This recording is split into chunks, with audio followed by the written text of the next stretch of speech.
we have been protesting for the past 1 month against the continuous 36 hours duty and as well as the paramedical staff which have been forced to do in an hospital. Basically, intern is one who came here to learn and acquire all the skills and he is not entitled to work. So we have, according to MCA guidelines, we have got the government order from our health secretary, from the government, and this has not been properly implemented in our hospital. Basically, in Stanley and Madras Medical College, certain steps has been taken, and in our medical institution, nothing has been done till now. In the ward, students are facing a lot of problems till now, and HOD has forced us to meet. So you are relieving from your work. We want to know who is going to do that work. They are asking. Basically, it's not our work. It's the work of an administration.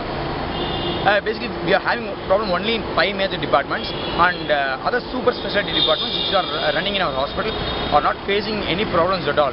In there, no interns are posted, and that departments are going very smoothly. The problems are only in our departments. We want proper action to be taken by administration in the 5 departments so that the working place of an intern to be better, so that he can learn and be an effective doctor.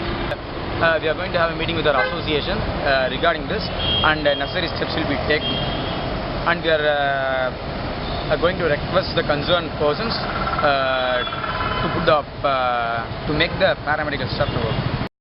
No other state has this type of workplace for interns.